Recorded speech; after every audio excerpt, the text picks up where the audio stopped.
In the distance, the man looked up and waved to him from afar. "Brother Wangji. So, have you seen the rabbit army I sent to rescue you?" Wei Wuxian dropped the green vegetable leaves in his hand, brushed off the dust on his clothes, smiled cheerfully, and was about to walk toward him when a familiar shout came from behind. "Wei Ying! Where are you hiding? I know it's you. Come out now." Wei Wuxian was startled, lightly tapped his feet, vaulted over the courtyard wall, and disappeared. Lan Qiren had already seen the troop of rabbits trekking along the way. He paced back and forth several times but did not see the prankster behind. He was so angry he was about to explode. He picked up a few rabbits and threw them into the fence, but just after throwing them in, several little heads with long ears popped out of the holes, wagging their little tails as they circled Lan Qiren's white boots. In a fit of anger, Lan Qiren grabbed a dozen rabbits, threw them in, and then planted 2 wooden stakes firmly in the fence gap. A group of white rabbits gathered at the fence opening, seemingly curious why they couldn't get out. A few stood upright, clawing at the wooden stakes, staring at Lan Qiren. But catching like this was just a drop in the bucket. At least dozens of rabbits had escaped.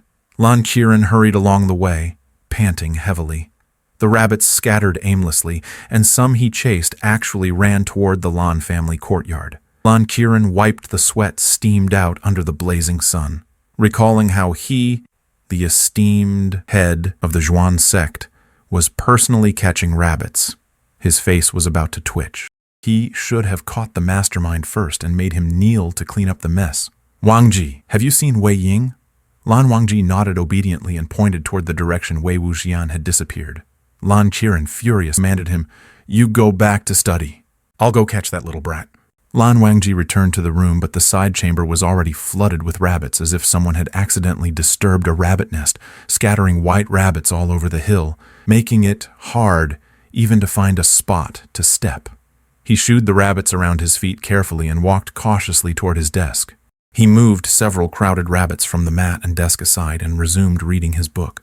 After a few pages, an itch came from his thigh. Turning his head, he saw a gray rabbit among the white ones, standing next to his thigh, its pink 3-lobed mouth twitching, making a sound. "Brother Wangji, it's me." Lan Wangji's book trembled in his hands, nearly slipping from his fingers. He looked down uncertainly. The gray rabbit was unafraid, hopping onto his thigh, gripping his abdomen. Shaking its ears, it made a familiar voice. "Your uncle is watching closely, so I have to come find you this way." Lan Wangji took a breath in, hesitated for a moment. "Wei Ying, how are you a rabbit?" The gray rabbit turned on his thigh, showing its round bottom to him. Lan Wangji looked closely and saw a small, human-shaped paper cutout stuck on the gray rabbit's bottom. Shape, size, and wild cursive-style rune on it were very familiar. Paper cut transformation. I just discovered it can attach to animals too. Isn't that amazing? Rabbit-Xian said, "While your uncle is out looking for me, you quickly sneak out with me. The girls are by the lake cutting willow branches, making flower baskets. You should come too and make one for the girl you admire." Okay, don't rush. I know you'll say you don't have one. Anyway, I kind of exaggerated your stories in front of the girls, made you sound so scary. Although, well, not too exaggerated. Hey, listen to me. I'm saying you should spend more time with them, and they'll naturally know your good qualities. This counts as me making amends. The round black eyes of the gray rabbit reflected a hesitating white-clothed youth. "I won't go. You go." Lan Wangji gently picked him up, placed him on the ground beside him, and took up his book again. The gray rabbit lowered its head. "All right. I guessed you wouldn't go. You can treat this whole room of little fellows as my sent companions for you. Little sister Xiaolan said you are always alone and must be lonely. Now that you have them, you're not really alone. Maybe your studies will be a bit more fun." The long fingers resting on the slightly yellowed pages paused for a moment. The gray rabbit hopped twice, flipped over his small, fluffy white ball companions, and ran toward the door. After a few steps, it stopped and turned back, saying, "Lan Zhan, I'll head off now. I'll bring you a flower basket when it's done." "Wei Ying," Lan Wangji called after him. Rabbit-Xian hopped over and turned around, its 2 gray ears standing up sharply, its fur trembling excitedly. It rolled back to Lan Wangji's side and teased in a crooked voice, "What's the matter, little old-fashioned? Already can't bear to let me go? Look at you. Say one thing with your mouth. Do another with your hands. Insincere, and hypocritical, yet you pride yourself as the model principal of noble families. Lan Wangji gently exhaled, eyes buried in his book. Without even looking up, said, if you have leisure time, instead of studying hard, you follow girls around making flower baskets, showing no ambition. Ah, Rabbit Qian's ears instantly drooped, hanging down on his little head, one on each side. I've trudged all the way back here just to get scolded by you? As soon as he finished speaking, he raised a paw and headed toward the door again. Lan Wangji's gaze flickered slightly at him, lowered his eyes, indifferent, and said, I'm testing you, to see if you truly don't want to succeed. Rabbit Qian half turned his head, half believing. Test me on what? Lan Wangji said, What kind of beast is Longji? What does it look like? Rabbit Qian's head froze in midair, and his ears stood straight up again. He said, Longji looks like a fox, often mistaken for it. It has 9 heads and 9 tails, cries like a baby, and even eats people. Lan Wangji's eyes moved slightly. He looked at him again and asked, Then what kind of beast is Long Chai? What does it look like? Wei Wuxian answered, Long Qi looks like a pig but has a horn. Its sound is like a human wailing loudly. It is said that eating its meat stops nightmares. Lan Wangji pursed his lips without speaking further. Rabbit Qian looked back at him. Wei Wuxian seemed a bit unconvinced but lowered his head and stopped paying attention. Wei Wuxian didn't know what Lan Wangji's intentions were and asked suspiciously, Why suddenly ask me this? Lan Wangji said calmly, Nothing. These two are easily confused. Just testing you.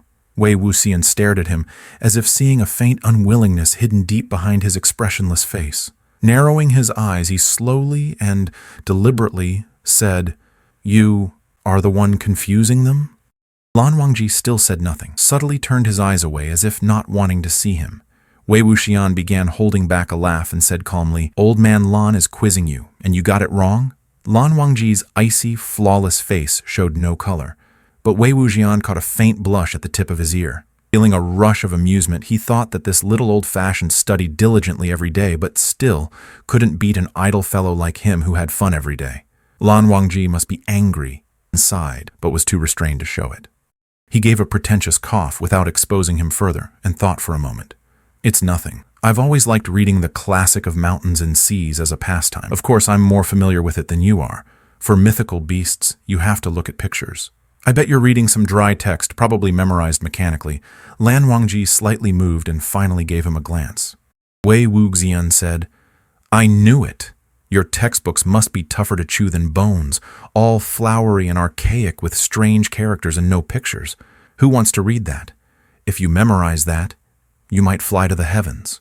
Later, I'll send you a set with vivid pictures, the kind for kids, and you'll remember it for sure. But you even have to test that? How boring. These kinds of beasts living in wild mountains don't bother you if you don't bother them. You wouldn't see them even once in hundreds of years. Why memorize them? Just memorize some common goblins or snake spirits. That's enough. Lan Wangji said, Preparedness is the mark of a wise person. Wei Wuxian didn't argue. He thought, the little old-fashioned was losing face in front of me and was upset, so he must say a few words to save face. But this little quiz really lit a spark of competition. The gray rabbit's ears twitched proudly and said, Come on, keep asking. See if you can stump me. Upon hearing this, Lan Wangji closed the Classic of Mountains and Seas, pulled out a calligraphy copybook, smoothed out a sheet of rice paper, rolled up his sleeves, and began writing carefully. What? Not testing anymore? Rabbit Qian stood, tiptoed over, and looked at Lan Wangji's desk. Practicing calligraphy? Lan Wangji said, changing the mood. The gray rabbit gave a powerful kick with his hind legs, hopping directly next to Lan Wangji's elbow and eagerly said, I'll grind the ink for you. Saying this, his round rump squatted by the inkstone, claws grasping an inkstick, making circular motions on the ink slab like a human. After 2 strokes, his paws were ink-stained black. He peeked at the characters on the paper and then at the copybook, looking quite dissatisfied. Even the copybook is so square and boring. Come, I'll pick a fun one for you. With a light leap, he jumped from one of Lan Wangji's arms to the other, rummaging among the small stacks of copybooks.